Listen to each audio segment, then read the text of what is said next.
코로나19와 함께 전 세계에 찾아온 마스크 대란. 우리는 공적 마스크 제도를 통해 비교적 빠르게 이겨낼 수 있었다. 그 배경에는 공공 조달이 있었다. 모든 마스크 제조업체를 나라 장터에 등록해 업체별 생산량을 실시간으로 체크하고 이에 따라 공급 정책 수립도 가능했던 것. 평소에는 국민들에게 낯설었던 공공 조달이 위기 상황에 큰 역할을 한 것이다. 또한 계약부터 심사, 선금 지급 등을 빠르게 처리하는 체계를 구축해 코로나19 이후 어려워진 중소기업을 지원하는 효과도 거두었다. 한편 공공조달은 경제 활성화에도 많은 역할을 하고 있다. 우수한 기술을 가진 초기 창업 기업들이 공공시장에 진출할 수 있도록 플랫폼을 만들어 혁신기술 개발과 벤처기업 성장에도 도움을 주는 한편 4차 산업혁명 시대를 대비한 기술 지원에도 앞장서고 있는 것이다. 이처럼 코로나19 종식과 4차 산업혁명의 숙제를 앞둔 지금 공공조달의 역할은 무엇인지 정무경 조달청장을 통해 들어본다.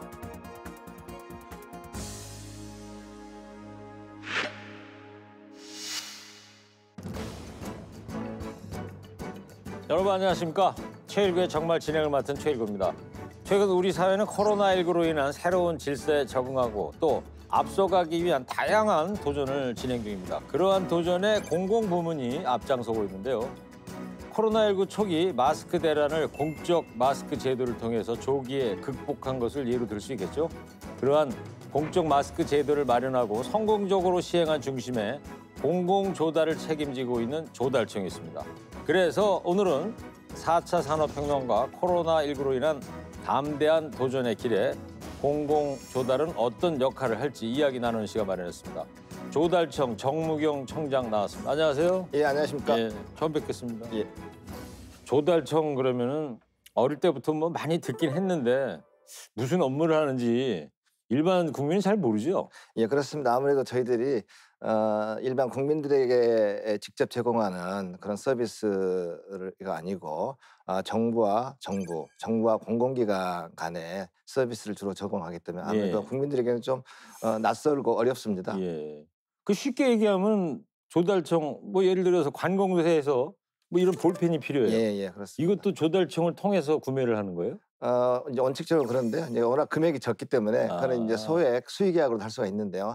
말씀하신 것처럼 공공기관이나 그다음에 지방자치단체에서 필요한 여러 가지 물건들 또는 우리가 이제 일상적으로 많이 느끼는 이제 청사 건축 네. 또 그리고 고속도로, 국도 그러한 것들이 계약이라는 절차를 통해서 공공기관 또는 지방자치단체, 중앙행정기관에게 그런 이제 최종적인 상품들이 이제 제공이 됩니다. 그런 과정에서 조달청이 계약 절차를 진행해 줍니다. 그래서 계약을 체결해서 어떤 책상이라든가 컴퓨터라든가 아니면 뭐 청사 건물 아니면 국도, 고속도로 이 건물들을 필요한 이제 지방자치단체라든가 공공기관에게 제공하는 그런 역할을 하고 있습니다. 제공을 한다는 게 사준다는 건 아닐 거 아니에요? 그렇죠. 저희들이 이제 계약 절차를 대행합니다. 이제 예, 그래서 어떤 청사를 짓게 된다. 그러면 청사에 필요한 여러 가지 어떤 입찰 계약 조건을 이렇게 공고를 하게 되면 그걸 보고 이제 기업들이 이제 거기에 대해서 자기들이 제안서를 제출하게 됩니다. 예. 그러면 제안서를 평가하고 그 결과 이제 사업 시행자를 선정하게 되고 그 사업 시행자가 최종적인 청사를 건물을 짓게 되면 그걸 저희들이 필요한 예를 들면 뭐 행정자치부가 정부 청사 관리를 하기 때문에 행정자치부에게 최종적으로 넘겨줍니다. 예. 그런 일련의 과정을 저희들이 나라장터라는 전자조달 시스템 플랫폼을 이용해서 하고 있습니다. 나라장터. 예. 저도 이거 하기 전에 잠깐 들어가 봤는데 뭐 예. 복잡해 보이더라고요. 예, 그렇습니다. 연간 5만 7천여 기관들이 연간 43만 개 업체가 이용하고 있습니다. 예, 굉장히 큰 전자조달 시스템입니다. 그러니까 뭐 중앙행정부서 중에 어떤 그 군수 업무, 군대로 치면 예. 그죠? 저도 저 보급 업무를 했었거든요. 군대 있을 때. 그렇습니다. 본부중대 보급병을 했었는데 예. 그런 보급병 역할을 한다 이렇게 생각하고 있으면 돼요. 뭐 그렇습니다. 이제 예. 예. 그래서 정부가 필요한 여러 가지 물건들을 저희 이제 그 나라장터라는 전자조달 플랫폼을 통해서 각각 지방자치단체, 그다음에 공공기관, 그다음에 중앙행정기관에 네. 제공해주는 그런 역할을 하고 있습니다. 그러면 어떤 뭐 중개사 역할 같은 것도 하시는 거네요. 그렇습니다. 예. 기업들 입장에서 보면 공공 조달에 참여한다는 게 구매력의 규모도 크지만요. 예, 예. 그만큼 품질 측면에서 인정받았다. 예, 예. 예, 정부에서 인정을 받았다. 예, 이런 예. 의미도 있을 것이라 이제 매력적일 텐데 구체적으로 우리나라 공공 조달 규모는 어느 정도 됩니까? 저희들이 2019년도에 135조 원 정도 됩니다. 네. GDP의 7%입니다. 예. 이제 다만 그 중에서 저희 조달청이 직접 조달하는 거는 약 45조 원 정도 되고요. 나머지는 이제 공공기관과 지방자치단체들이 별도로 구매하고 있습니다. 그걸 구분해서 말씀해 주셨는데 언뜻 이해가 안 돼요. 예. 규모가 이렇게 큰 게 있고 작은 게 있고. 예. 왜냐하면 이제 135조 원 중에서요. 중앙행정기관이 하는 조달 업무는 저희 이제 조달청이 대행을 해줍니다. 네. 그렇지만 지방자치단체라든가 공공기관은 자체적으로 조달하도록 그렇게 되어 있습니다. 예를 들면 지방자치단체는 지방분권의 일환으로서 조달 계약할 수 있는 권한이 지방자치단체에 많이 이제 이임이 되어 있습니다. 그렇기 때문에 이제 지방자치단체에서 이제 직접 조달 업무를 하고, 네. 다만 이제 저희 나라장터라는 플랫폼을 이용하게 됩니다. 이제 각자 자기들이 지방자치단체가 계약 업무를 담당하지만 나라장터는 플랫폼을 통해서 거기에 이제 그 각종 뭐 도로라든가 아니면 물품 구매에 대한 공고를 나라장터에 이제 띄우게 됩니다. 그러면 그걸 보고 중소기업들이라든가 일반 기업들이 그걸 보고 오늘 어디 뭐 전라남도에서 아니면 뭐 경남에서 어떤 사업이 떴네요. 그러면 거기에 우리가 준비를 하겠구나. 그렇게 이제 그런 절차를 거쳐서 하게 됩니다. 그렇군요. 예. 그러면 우리나라 전체 작년에 조달 규모는 135조인데 네, 그렇습니다. 이 중에 34% 45조 8천억 정도만 이제 중앙 행정부가 하는 예, 거고 그렇습니다. 나머지는 지방자치단체에서 하는 지방자치단체 것이다. 또는 공공기관. 그런데 중앙이든 지방이든 전부 다 이 나라장터를 다 쓰게 돼 있다. 예, 원칙적으로. 그래서 나라장터 규모가 100조입니다. 100조. 예. 그러니까 꼭 뭐 100% 다 나라장 쓰는 건 아니지만 뭐 수의계약 같은 게 있으니까요. 알겠습니다. 그래서 원칙적으로는 나라장터를 활용하고 나라장터의 규모가 100조 원 정도 됩니다. 지금 도로 이런 말씀하고 계신데 예. 그러니까 이 인프라 공사를 정부든 중앙정부든 지방정부든 간에 발주를 할 때 예, 여기를 통하게 돼 있는 거예요, 조달청을. 그렇습니다. 이제 예를 들어서 저 뭐 지하 GTX 공사를 한다. 예, 이런 예. 것도 다 조달청 거기가 뭐 뜨는 이제 거예요? 원칙적으로는 이제 아까 말씀드린 것처럼 지방자치단체 원칙적으로 하는데요. 예. 저희들한테 이제 위탁을 합니다. 그래서 이제 이번에 이제 서울시에서 하고 있는 뭐 영동도로 지하화 사업이라든가 이런 큰 사업들이 있는데 그걸 저희들한테 위탁을 해서 저희들이 계약 업무를 대행하고 예. 있습니다. 이제 조금 좀 파악이 되는 것 같아요. 예. 그러면 우리 정무경 청장님은 대한민국에서 일어나는 모든 공사는 다 알고 계시겠네요. 뭐 대부분 다 알고 있다고. 예. 야.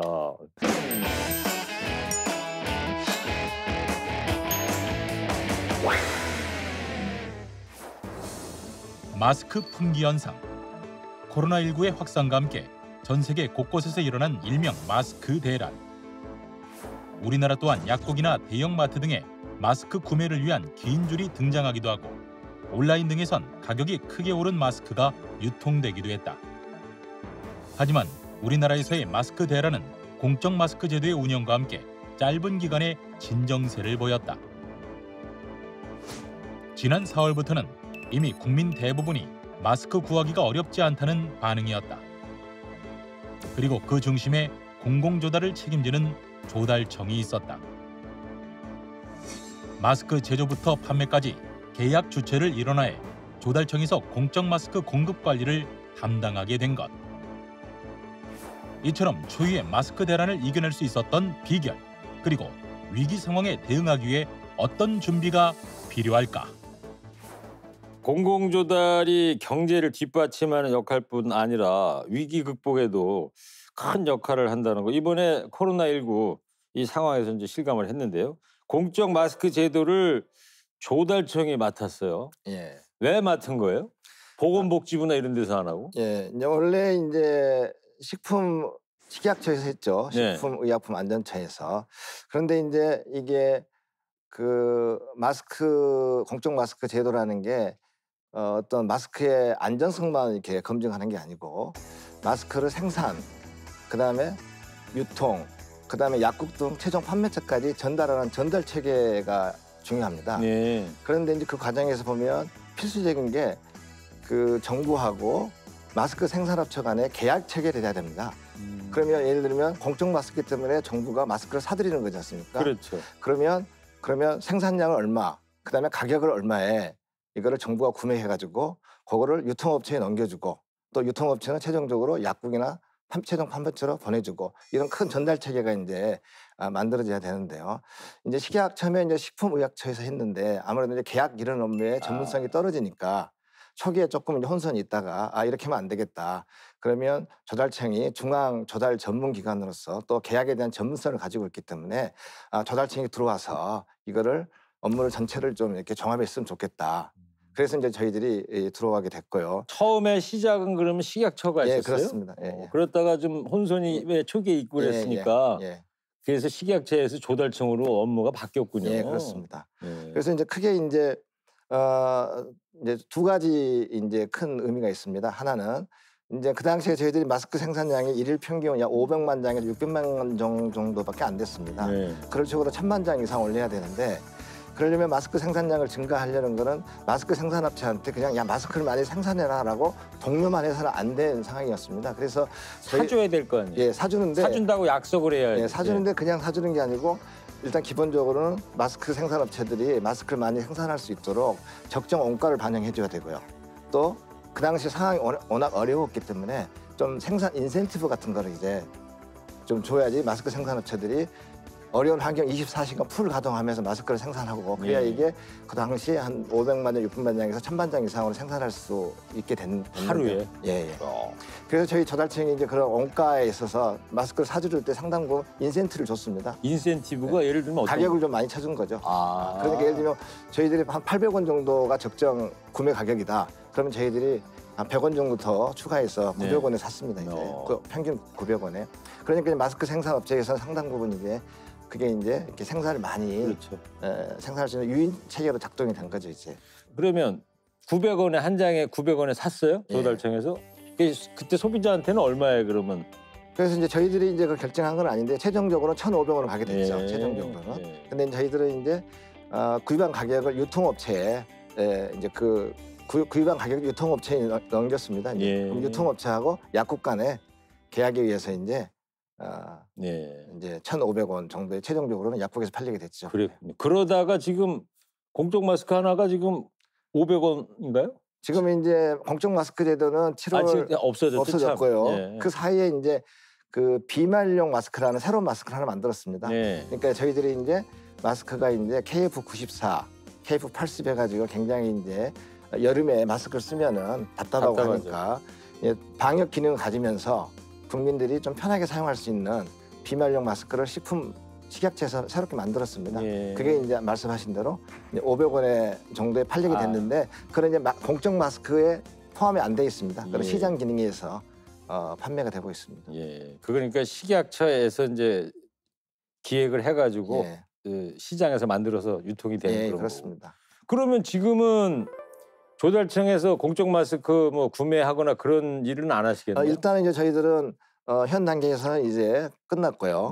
다만 저희들에게 남아 있는 거는 첫째는 이제 하반기가 되면 아무래도 마스크 또 대유행이 있을 가능성이 있기 때문에 2차 팬데믹. 그에 대비해서 저희들이 이제 비축하는 마스크를 해서 비축하고 있고요. 어디다 비축하고 계세요? 저희들 아까 말씀드린 대로 이제 비축 창고가 있고요. 그다음에 또 별도로 또 마스크는 상당 부분 또 이렇게 또 항온, 항습 이런 또 이렇게 별도의 또 그 비축 환경이 필요하기 때문에 절대 민간 또 이렇게 비축 창고를 임차해서 지금 하고 있습니다. 근데 하여튼 빠른 시일 안에 이렇게 마스크 공급 안정시켰고요. 그래서 국민의 신뢰를 좀 얻을 수 있었던 큰 이유 중에 하나가 마스크였을 수도 있어요. 그렇습니다. 처음에 왜 줄 서갖고 뭐 뉴스 틀면 맨날 그런 얘기 나왔다가 그 조달 업무가 아주 발빠르게 주요를 하셨는데 그 비결이 뭐예요?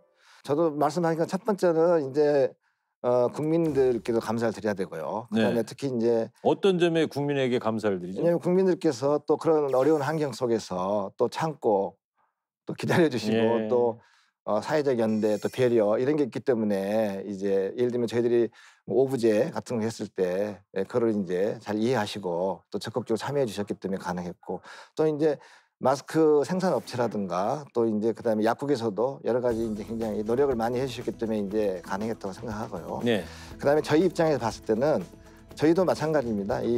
저희들이 뭐 충분한 시간을 가지고 마스크를 공급할 이런 시스템을 만들어라 하면 별로 어려운 게 없죠. 그렇지만 그 당시 워낙 상황이 급박했기 때문에 뭐 2, 3일 내에 이런 시스템을 만들어야 했습니다. 그리고 특히 이제 마스크 제조 회사들이 정부 조달 시장을 잘 알지를 못합니다. 한 번도 네. 참여한 적이 없습니다. 그러면 마스크 제조업체들이 정부 조달 시장에 참여하려면 우리 저희 조달 시장에 등록을 해야 됩니다. 그러면 등록 번호를 받아야 되거든요. 그러면 거기에 여러 가지 서류가 많습니다. 저희 직원들이 전국에 있는 마스크 회사의 전부 직원들이 현장에 나가서 일일이 이제 다 컨설팅 해주면서 또 필요한 서류도 대폭 간소화하고 네. 그런 절차를 밟아서 하루에 마스크 130개 회사들이 마스크를 이제 저희 조달 시장에 등록을 했어요. 그 다음에 중요한 게 뭐냐면 계약을 체결해야 되지 않습니까? 네. 계약서를 써야 되니까. 그러면 그분들 마스크 제조회사 입장에 보면 생산량 얼마를 해야 되지? 가격을 얼마 해야 돼? 내가 지금까지 마스크 한 장 2,000원 해놨는데 갑자기 뭐 900원 정도를 제시하는데 이게 너무 적은 거 아니야? 뭐 등등 해서 이제 네. 여러 가지 마스크 제조 회사하고 그런 서로 협상과 설득의 과정이 있었거든요. 근데 그것도 뭐 이 전체의 과정이 보통 뭐 2일, 3일 만에 다 끝났습니다. 예. 그래서 저희들이 한 2, 3일 만에 전체 마스크 120, 30개 회사 중에 95% 이상 계약을 체결했습니다. 예. 그래서 그 과정에서 저희 직원들도 이제 굉장히 고생을 많이 했고요. 그 짧은 시간 내에. 대전에 있는 본청뿐만이 아니라 지방의 11개 청내에 계신 직원분들 그분들이 2박 3일 동안 예. 전투를 치르셨군요. 그렇습니다. 그러니까.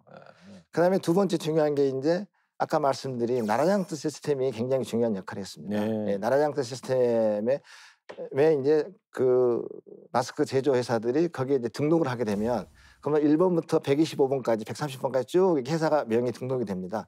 그러면 회사별로 생산량, 그다음에 이게 공급량 이런 게 쭉 이게 전자 조달 시스템에서 전부 이게 확인이 가능합니다. 이제 이런 확인이 가능하기 때문에 이걸 토대로 오늘은 수도권에 300만 장을 보내야겠다. 네. 그다음에 영남권에 200만 장을 보내야겠다. 그다음에 호남권에 100만 장을 보내야겠다. 그런 어떤 이제 그 유통 그다음에 그런 이제 배급 이렇게 배정 시스템이 작동할 수가 있었습니다. 예. 이걸 통해서 이제 매일매일 관리가 가능한 거죠. 이제 마스크 생산량 그다음에 오늘은 뭐 특히 뭐 예를 들면 대구가 그 당시 어려웠던 상황이기 때문에 어려운 대구 상황에 오늘 특별 공급 물량으로 200만 장을 보내야겠다. 그러면 저희들이 이제 그 전자조달 시스템에서 확인해서 그럼 오늘은 이제 대구로 200만 장 보내자. 뭐 등등 해야지 그런 어떤 의사결정할 수 있는 어떤 그 기틀이 마련이 된 거죠. 이런 걸 통해서 이제 효과적으로 저희들이 마스크를 공급하고 결과적으로 이제 마스크 수급 안정에도 상당히 기여했지 않나 그렇게 생각합니다. 알겠습니다. 대표적인 사례로 이제 이번 코로나19 전국에서 이제 마스크 수급에 대한 말씀을 해주셨는데 다른 그 우리 정부에서 필요로 하는 이런 물건에 대한 비축 계획은 어떻게 하고 계십니까? 앞으로도 중장기적으로도 저희들이 지금 현재 구리, 알루미늄, 납 이런 이제 비철 금속에 대해서도 지금 비축을 하고 있습니다. 네. 거기에 대해서 저거 플러스해서 이번에 이제 더해서 이제 마스크까지 비축을 하게 됐고요. 그리고 앞으로 중장기적으로도 이 감염병 확산과 같은 재난이라든가 국가이익에 그런 비상시에 필요한 물건들을 뭐 식품의약품안전처 그다음에 보건복지부하고 협의를 해가지고 추가적으로 계속해서 비축 기능을 그런 강화해 나갈 계획입니다.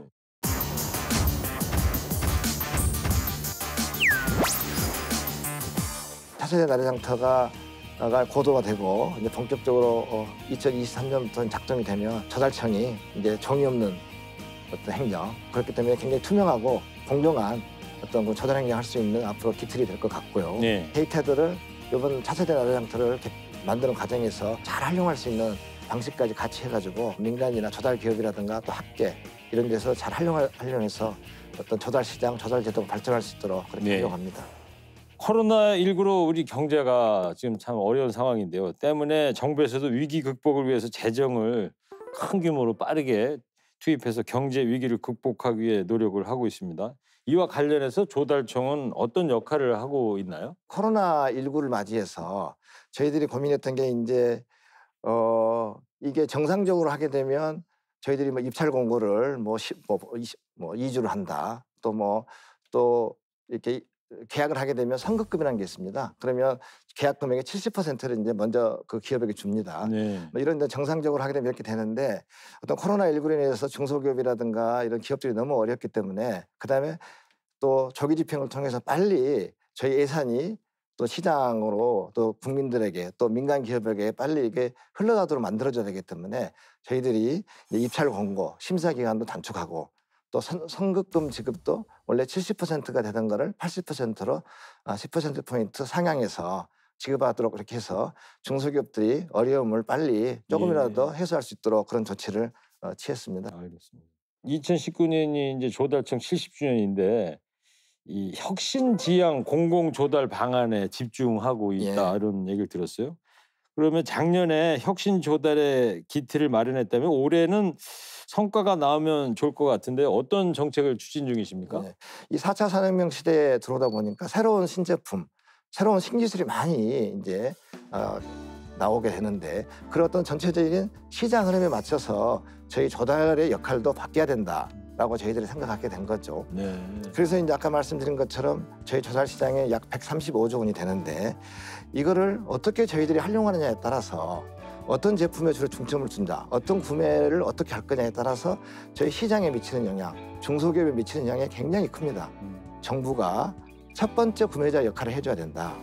예를 들면 창업벤처기업이 만든 신제품, 신기술이 있는데 그거를 민간에서 처음 구매하도록 하는 거는 너무 안 된다 이거는. 네. 그러면 소위 말해서 벤처기업들이 죽음의 계곡이라는 게 있는데 죽음의 계곡을 넘어갈 수가 없다. 그렇기 때문에 그 죽음의 계곡을 넘어갈 수 있도록 저희 공공조달 시장이 일단 첫 번째 구매자 역할을 해줘야 된다. 마중물 역할을 그렇습니다. 해보자. 그리고 또 그러니까 나라에서 이 물건을 쓰고 있다. 예, 그렇습니다. 이걸 시장한테 알려주자 이런 예, 얘기죠. 그래서 특히 또 이제 대부분 실험실이라든가 창업벤처기업의 사무실에 묶여 있는 그런 신제품들을 저희 조달 시장에서 적극적으로 구매를 해서 그거를 민간 시장 아니면 유니콘으로 이렇게 성장할 수 있는 그런 어떤 마중물 역할, 징검다리 역할을 해줘야 된다라는 게 이제 기본 철학이 되겠습니다. 그것이 이제 혁신 조달의 기본 개념이다. 그래서 이제 구체적으로 어떻게 하느냐 하는 거는 이제 저희 보면 혁신 시제품 구매 사업이라고 해가지고 어떤 혁신적인 제품이 이제 개발이 되면 그 시제품을 저희 조달청이 구매를 합니다. 그래서 근데 지금까지는 혁신 제품이라는 거는 저도 현장에 가보면 공기업이라든가 지방자치단체에 보면 혁신 제품, 신제품이라고 보면 쳐다보지도 않습니다. 왜냐하면 아직 검증이 안 돼 있는 제품을 어떻게 우리가 사느냐. 그리고 이게 만약에 나중에 문제가 되면 그걸 누가 책임을 지느냐. 그러네요. 우리 감사 때문에 안 된다. 그렇기 때문에 소극적인 구매 행태를 보일 수밖에 없습니다. 이런 문제를 해결하기 위해서 저희들이 조달청이 그러면 좋다. 저희 조달청이 직접 저희들이 일단 시제품을 구매를 하겠다. 그리고 그에 따른 어떤 품질의 이런 문제에 우리가 책임을 지겠다. 그러니 공공기관들 아니면 지방자치단체에서 한번 이런 시제품을 사용을 해봐라. 그리고 사용을 해보고 나서 6, 7개월 동안 사용을 하고 나서 그 제품이 좋으면 퀄리티가 이렇게 품질이 좋으면 그거를 앞으로 대량 구매할 수 있도록 그런 어떤 저는 시스템을 만들었습니다. 그게 저희들이 이제 혁신 시제품 구매 사업이라고 합니다. 그러니까 예를 들어서 왜 전자제품 나오자마자 먼저 사용해보는 거 얼리 어답터 같은 그런 기능 역할을 조달청에서 하고 계신데. 네, 그렇습니다. 혁신 조달에 대한 사례도 재밌게 들었고요. 그 성과는 어떻게 나오고 있습니까? 그래서 저희들이 이제 이게 사실 시작한 지 얼마 안 됩니다. 저희들이 이제 작년에 시범 사업을 했고요. 그다음 올해 이제 본격적으로 사업을 추진하게 되는데 저희들이 작년에 이제 예산이 24억이었습니다. 그런데 올해는 300억으로 10배 이상 지금 예산도 늘어났습니다. 그래서 작년에는 저희들이 한 60개 정도 혁신 제품 지정을 했습니다. 근데 저희들은 올해 한 400개 제품 이상 혁신 제품을 지정하려고 합니다. 특히 이제 아까 말씀드린 것처럼 이렇게 정부 출연 연구기관에 사장돼 있는 그런 좋은 제품, 신제품들을 적극적으로 구입하기 위해서 저희들이 그런 우수 R&D 제품에 약 150개 이상 이제 혁신 제품 지정하려고 그렇게 하고 있고요. 또 하나가 이제 저희들이 중요한 게 이런 혁신 제품들이 잘 이렇게 거래가 되고 아까 말씀드린 것처럼 또 창업 벤처기업인데 잘 알려면 그걸 홍보할 수 있는 어떤 그 전자 어떤 플랫폼 홈페이지 같은 게 필요하다. 그래서 예. 저희들이 혁신 장터를 저희들이 만들었습니다. 오. 혁신 장터가 혁신 제품이 이렇게 거래될 수 있는 자유롭게 거래될 수 있는 그런 운동장 역할을 하게 됩니다. 예. 거기 안에 들어가 보게 되면 혁신 제품 몰이 있습니다. 그럼 저희들이 혁신 제품을 지정하게 돼 있는 것들이 쭉 이렇게 리스트에서 거기에 쭉 나와 있습니다. 그럼 뭐 지금 현재는 약 100여 개 제품이 올라가 있지만 연말까지 되면 400개, 예. 그다음에 내년 되면 뭐 1000개 이상 이렇게 쭉 이렇게 이제 혁신 제품들이 쭉 등록이 됩니다. 네. 그러면 이제 공공기관들도 쉽게 혁신 제품 몰에서 구입할 수 있는 하게 되는 이제 그렇겠네요. 그렇게 됩니다. 또 하나가 중요한 게 이제 저희들이 이제 그냥 하면 잘 안 됩니다. 이게 이제 공공기관이 아직도 그래도 아까 말한 감사 이런 것 때문에 구매를 안 합니다. 그래서 저희들이 혁신 제품 구매 목표제라는 걸 제가 만들었습니다. 네. 그래서 적어도 각 공공기관, 지방자치단체, 정부기관에서 1% 이상 전체 구매액의 1% 이상 혁신 제품을 구매해라. 네. 그래서 이러한 실적들을 뭐 공기업 경영평가, 그다음에 지방자치단체 업무평가 이런 데 반영을 해서 좀 할 수 있도록 그렇게 하고 있습니다. 예. 그래서 이런 걸 통해서 혁신 제품들이 일단 많이 생산도 이렇게 많이 지정도 돼야 되고요. 또 많이 또 구매가 될 수 있도록 활성화가 될 수 있도록 저희 조달청과 기재부 등이 지금 적극적으로 노력하고 있습니다. 네. 벤처 나라라는 있잖아요. 벤처 예, 나라. 예. 이 벤처 나라는 뭐예요? 혁신 제품은 이제 제품에서 보는 거고요. 그래서 예. 혁신 제품은 꼭 뭐 벤처 나라가 아니어도 중소기업이 이제 뭐 혁신 제품을 만들면 혁신 제품 지정이 될 수 있고 또 정부 출연 연구기관이 이제 혁신 제품을 신제품을 만들면 이제 지정이 될 수가 있습니다. 반면에 이제 벤처 나라는 이제 창업 벤처 기업들이 특별히 이거 오히려 혁신 장터가 큰 이제 개념이고 그 여집합인 이제 창업 벤처 기업들이 자기들이 어떤 새로운 제품이라든가 꼭 새로운 제품이 아니더라도 좋은 제품을 만들었을 때 이 네. 벤처 나라에 그 제품을 등록을 하게 됩니다. 아, 그 회사에서? 예. 네. 저희한테 요청을 하게 되면 저희들이 등록을 시켜줍니다. 네. 그러면 이 제도의 장점은 뭐냐면 적어도 2천만 원까지는 수익 계약을 할 수가 있습니다. 그래서 이제 창업 벤처 기업들이 이제 입장에서 봤을 때 두 가지 방법이 있는 거죠. 첫째는 혁신 제품으로 갈 수도 있고 또 벤처나라도 갈 수 있고. 그러네요. 예, 그래서 자기 어떤 제품의 특성에 맞게 나는 벤처나라에 가서 하겠다 하게 되면 벤처나라에 등록을 해가지고 예.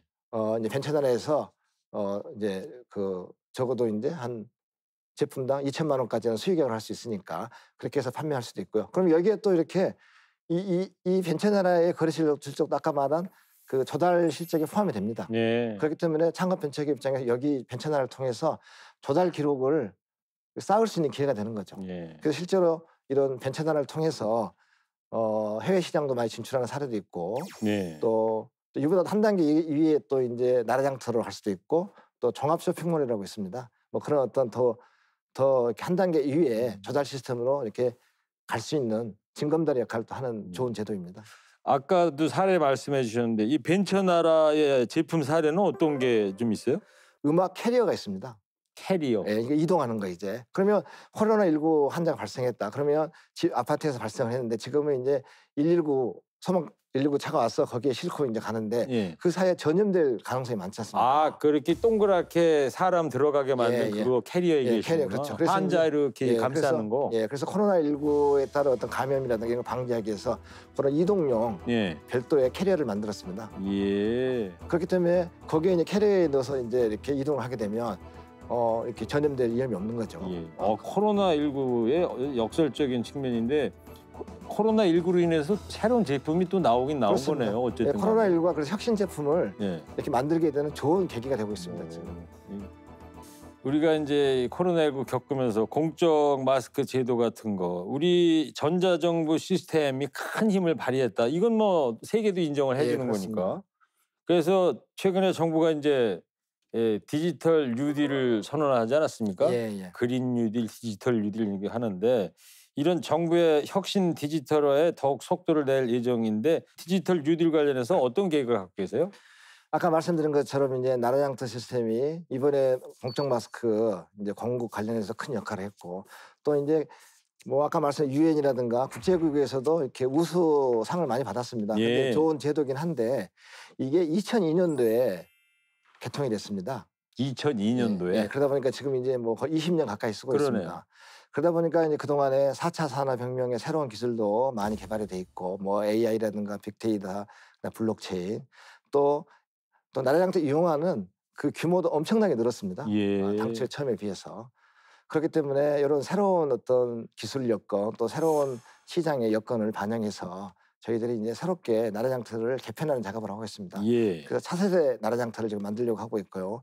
이게 이제 저희들이 차세대 나라장터를 지금 내년 예산부터 본격적으로 투입을 해가지고 2023년도에 완성을 하려고 합니다. 네. 그럼 이제 차세대 나라장터가 고도가 되고 이제 본격적으로 2023년부터 작동이 되면 첫째가 이제 그동안에도 종이가 없는 조달 행정이 됐지만 이제 앞으로 더 이제 어떤 우리 이제 조달 기업 입장에서 봤을 때는 조달청이 이제 종이 없는 어떤 행정 그렇기 때문에 굉장히 투명하고 공정한 어떤 조달 행정을 할 수 있는 앞으로 기틀이 될 것 같고요. 네. 또 이제 우리 내부적으로도 이런 차세대 나라장터를 계기로 해서 저희 조달 절차 내부 일하는 방식도 대폭 개편하려고 합니다. 이제 예. 여기에 맞춰서 이런 걸 통해서 저희 조달 행정도 한 단계 업그레이드 될 것 같고요. 또 저희 나라장터에 여러 가지 이제 조달 관련 데이터가 많이 있습니다. 그런 어떤 데이터들을 이번 차세대 나라장터를 만드는 과정에서 이거를 저희들이 잘 활용할 수 있는 방식까지 같이 해가지고 저희 이제 민간이나 조달 기업이라든가 또 학계 이런 데서 잘 활용해서 어떤 조달 시장, 조달 제도가 발전할 수 있도록 그렇게 네. 하려고 합니다.